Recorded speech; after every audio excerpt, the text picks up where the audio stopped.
terkait dengan NPCI Jaring Atlet Disabilitas Muda di Nusa Tenggara Timur. Dan di ujung telepon kami sudah bersama Ketua NPC Provinsi Nusa Tenggara Timur, ada Bapak Victor Haning. Selamat pagi Pak Victor. Selamat pagi, salam sehat untuk semua. Salam olahraga. Salam olahraga. Oke. Baik. Berjuang Pak, semangat pantang menyerah juara. Siap merdeka ya. Ya. Oke, Pak Victor, ini ada kunjungan ya dari NPCI Pusat ya ke Provinsi Nusa Tenggara Timur untuk mencari atlet disabilitas muda di Nusa Tenggara Timur. Ini sebenarnya apa yang menjadi tujuan penjaringan atlet disabilitas muda di NTT nih, Pak Victor? Baik, terima kasih. Tujuan dari kegiatan itu talent scouting mendobrak batas. Itu dimana kita program dari NPC Pusat untuk mencari bibit-bibit atlet potensial 23 tahun ke bawah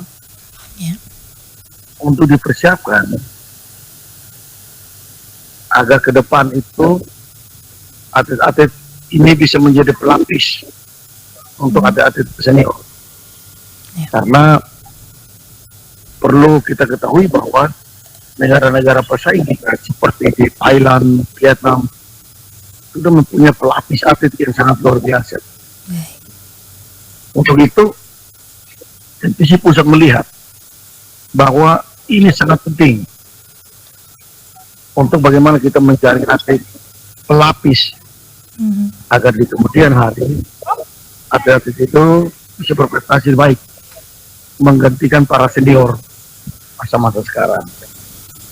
Ya. Baik. Dan untuk NPC NTT sendiri perannya seperti apa untuk merespon hal ini? Ya. Yang pertama, NPC Pusat itu memberikan kami stimulan dana. Lalu kami juga memakai dana dari kas kami untuk membantu kegiatan itu. Kami mencari para atlet di beberapa daerah di Provinsi NTT, termasuk Kabupaten Ende, Manggarai, Malaka, Belu, KTS, Kabupaten Kupang, dan Kota Kupang. Karena itu kami merespon itu. Kita dikumpulkan di Kota Kupang dan di kegiatan itu dipandu oleh tim telescouting dari NPC Pusat. Dan hari ini sudah selesai. Selama 3 hari ya Pak? Iya, dari tanggal 19 sampai 21. Oke, cabang olahraga apa yang berpotensi di Nusa Tenggara Timur nih Pak? Yang pasti atletik lah yang menjadi super prioritas kami. Di samping fisik bakat alam yang baik, fasilitasnya juga sudah ada dan sudah menunjukkan prestasi. Tapi kami juga mencari atlet-atlet yang untuk cabang olahraga lain seperti catur, tunanetra dan tunadaksa, powerlifting angkat berat, tenis meja, badminton, boccia, dan lain-lain. Baik, tentunya ada tantangan ya Pak Victor dalam mencari atlet muda disabilitas di NTT. Ini tantangan apa saja Pak Victor? Yang pertama, atlet disabilitas ini berbeda dengan atlet non-difabel. Kalau atlet non-difabel, awalnya mulai dari nol. Tapi atlet disabilitas mulai dari minus. Pertama, sudah punya kekurangan. Kedua, harus memulihkan psikologi dia. Mau tidak dia mau berminat dan berolahraga. Karena pasti merasa dirinya tidak mampu. Nah itu penguatan-penguatan itu yang mulai dari minus itu. Itu tantangan paling berat. Dengan jenis disabilitas yang mungkin ada agak ringan.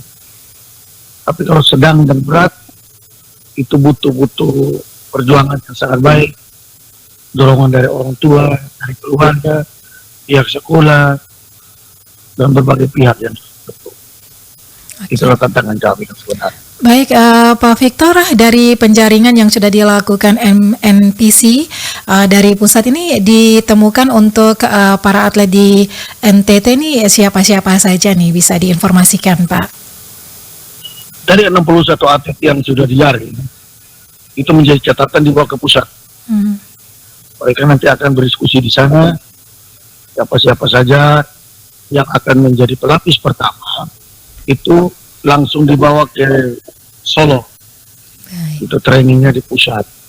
Kemudian siapa-siapa saja yang perlu lagi dilatih di provinsi. Itu nanti kami menunggu rekomendasi dari pusat. Oke, baik. Apa yang menjadi harapan Bapak untuk masa depan olahraga disabilitas di Nusa Tenggara Timur nih, Pak? Kami ini merancang untuk ke depan. Kami tidak tahu umur kami berapa tahun lagi. Harapan kami pihak pemerintah bisa membantu organisasi NPC Provinsi NTT maupun kabupaten kota yang ada, pihak sekolah, terus semua keluarga yang anggota keluarganya bisa memberikan motivasi, memberikan semangat, tidak mengucilkan saudara-saudaraku yang disabilitas. Itu harapan. Sehingga kita punya minat dan bakat di olahraga bisa tumbuh dan dikembangkan di organisasi NPC NTT. Kita bisa berprestasi di level daerah, nasional maupun internasional. Ya, demikian. Baik, terima kasih Pak Victor untuk waktunya pagi ini bersama RRI ND. Salam sehat, sukses terus untuk berbagai kegiatan dan juga pelaksanaan olahraga ya tingkat Nusa Tenggara Timur untuk teman-teman disabilitas. Terima kasih banyak. Ya, selamat pagi. Salam olahraga. Ya, salam olahraga. Baik pendengar RRI dimanapun Anda berada, baru saja kita bersama Bapak Victor Haning sebagai Ketua NPC Provinsi Nusa Tenggara Timur, di mana pendengar National Paralympic Komite Indonesia NPC Pusat menggandeng ya NPC NTT menggelar talent scouting ya di Kota Kupang yang sudah dimulai pada tanggal 19 ya hingga hari ini 21 Agustus 2025. Ada kegiatan yang bertajuk mendobrak batas yang digelar di Pitobi Sport Center Sikumana, Kota Kupang ini sebagai perwujudan program pencarian bibit atlet disabilitas Indonesia. Ketua NPC Pusat yang diwakili oleh Ketua Bidang Hukum dan Advokasi Prihatin Esa menjelaskan bahwa Nusa Tenggara Timur ini menjadi provinsi yang ke-13 digelarnya talent scouting ini pendengar. Dan NTT diberikan kesempatan digelar kegiatan tersebut karena para atlet disabilitasnya mampu mencetak prestasi hingga dunia internasional dan juga mengharumkan nama Indonesia di bidang atletik pendengar. Dan kepada para peserta talent scouting, beliau berpesan agar terus berjuang, kekurangan kita jangan jadi penghalang, bercita-citalah yang tinggi dan terus mengasah kemampuan para disabilitas. Tuntas sudah 2 topik wawancara yang telah kami hadirkan untuk Anda di Florata pagi ini. Dan jangan kemana-mana pendengar program 1 karena masih ada acara menarik lainnya yang juga akan kembali kami hadirkan untuk Anda hingga nanti jelang pukul 10 waktu Indonesia Tengah.